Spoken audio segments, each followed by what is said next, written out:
ನಿವೃತ್ತ ಮುಖ್ಯ ಚುನಾವಣಾ ಆಯುಕ್ತ ರಾಜೀವ್ ಕುಮಾರ್ ಎಲ್ಲಿದ್ದಾರೆ? ಅವರು ಸೋಷಿಯಲ್ ಮೀಡಿಯಾದಲ್ಲೂ ಕಾಣಿಸುತ್ತಿಲ್ಲ, ಎಲ್ಲೂ ಸಂದರ್ಶನವನ್ನು ನೀಡುತ್ತಿಲ್ಲ.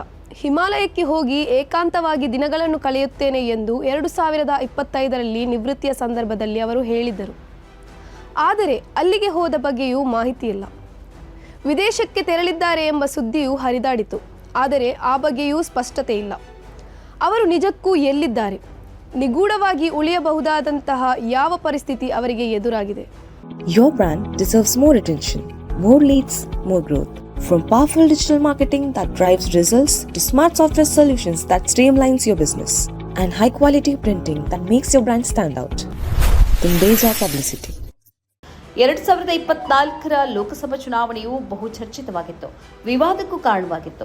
ಆ ಚುನಾವಣೆಯ ಪ್ರತಿ ಹಂತದ ನಂತರ ಮತದಾನದ ಪ್ರಮಾಣವು ಹಠಾತ್ತಾಗಿ 5ರಿಂದ 6% ಏರಿಕೆಯಾಗಿತ್ತು. ಮತದಾನ ಮುಗಿದ ದಿನ ಸಂಜೆ ನೀಡಿದ ದತ್ತಾಂಶಕ್ಕೂ ಕೆಲವು ದಿನಗಳ ನಂತರ ನೀಡಿದ ಅಂತಿಮ ದತ್ತಾಂಶಕ್ಕೂ ಕೋಟ್ಯಾಂತರ ಮತಗಳ ವ್ಯತ್ಯಾಸ ಕಂಡುಬಂದಿತ್ತು. ಯಾಕೆ ಹೀಗೆ ಎಂಬ ಪ್ರಶ್ನೆಯೂ ಎದುರಾಗಿತ್ತು. ಆಗ ಇದು ತಾಂತ್ರಿಕ ಕಾರಣದಿಂದಾದ ವ್ಯತ್ಯಾಸ ಎಂದು ಚುನಾವಣಾ ಆಯೋಗ ಸಮರ್ಥಿಸಿಕೊಂಡಿತ್ತು.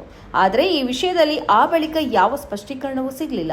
ಈ ಬಗ್ಗೆ ಮಾತಾಡಬೇಕಿದ್ದ ರಾಜೀವ್ ಕುಮಾರ್ ಅವರು ನಿಗೂಢ ಮೌನಕ್ಕೆ ಜಾರಿದರು.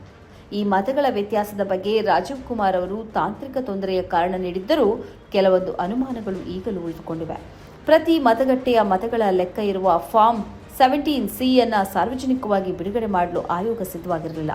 ಅದರ ಬಳಿಕ ಹರಿಯಾಣ ಚುನಾವಣೆಯ ಸಮಯದಲ್ಲಿ ಫಾರ್ಮ್ 17 ಅನ್ನು ಬಿಡುಗಡೆಗೊಳಿಸಬೇಕು ಎಂದು ಹೈಕೋರ್ಟ್ ಹೇಳಿತ್ತು.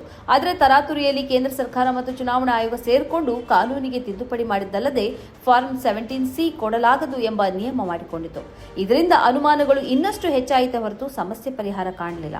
ಈ ನಡುವೆ ಕೇಂದ್ರ ಸರ್ಕಾರವು ಹೊಸದೊಂದು ಕಾನೂನು ಮಾಡಿ ಮುಖ್ಯ ಚುನಾವಣಾ ಆಯುಕ್ತ ಮತ್ತು ಇತರ ಆಯುಕ್ತರಿಗೆ ಜೀವನ ಪರ್ಯಂತ ಕಾನೂನು ಕ್ರಮದಿಂದ ರಿಯಾಯಿತಿ ಕೊಡುವ ಆಘಾತಕಾರಿ ಕಾನೂನನ್ನು ಮಾಡಿತು. ಇದು ಯಾಕೆ ಎಂಬ ಪ್ರಶ್ನೆಗೆ ಈವರೆಗೆ ಉತ್ತರ ಸಿಗಲಿಲ್ಲ.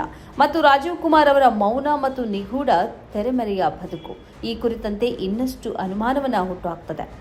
ಈ ಹಿಂದಿನ ಮುಖ್ಯ ಚುನಾವಣಾ ಆಯುಕ್ತ SY ಕುರೇಶಿ ಆಗಲಿ ಅಥವಾ ಚುನಾವಣಾ ಪ್ರಕ್ರಿಯೆಯಲ್ಲಿ ಕ್ರಾಂತಿಕಾರಿ ಬದಲಾವಣೆಯನ್ನು ತಂದ TN ಶೇಷನ್ ಆಗಲಿ ನಿವೃತ್ತಿಯ ನಂತರವೂ ಸಕ್ರಿಯರಾಗಿದ್ದರು.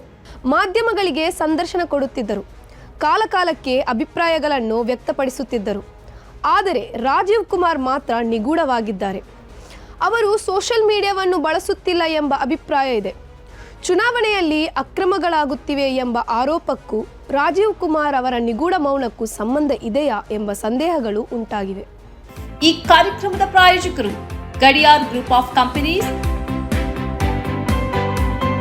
Specialised in piling and shoring, engineering consultancy, fire fighting, steel structures, real estate. Office SIT Tower, Silicon Oasis, Dubai, UAE. ಸ್ನೇಹಿತರೆ, ನಿಮ್ಮ ಅದ್ಭುತ ಬೆಂಬಲದಿಂದ ಸನ್ಮಾರ್ಗ ನ್ಯೂಸ್ ಚಾನೆಲ್ ಈಗ 2 ಲಕ್ಷ ಸಬ್ಸ್ಕ್ರೈಬರ್ಗಳನ್ನು ದಾಟಿದೆ. ಇದು ನಮ್ಮ ಯಶಸ್ಸಲ್ಲ, ಇದು ನಿಮ್ಮ ಯಶಸ್ಸು. ನಮ್ಮ ಮುಂದಿನ ಗುರಿ 4 ಲಕ್ಷ. ಇದು ಕಷ್ಟವಲ್ಲ. ನೀವು ಮಾಡಬೇಕಾದದ್ದು ಸಿಂಪಲ್. ನೀವು ಸನ್ಮಾರ್ಗ ನ್ಯೂಸ್ ಚಾನೆಲ್ ವಿಡಿಯೋವನ್ನ ನಿಮ್ಮ ಸ್ನೇಹಿತರಿಗೆ, ಕುಟುಂಬದವರೊಂದಿಗೆ ಹಂಚಿಕೊಳ್ಳಿ ಮತ್ತು ಅವರಲ್ಲೂ ಸಬ್ಸ್ಕ್ರೈಬ್ ಮಾಡಲು ಹೇಳಿ. ನೀವು ಶಕ್ತಿಯನ್ನು ಕೊಡಿ, ನಾವು ನಿಖರ ಸುದ್ದಿ ಕೊಡ್ತೇವೆ. ಧನ್ಯವಾದಗಳು.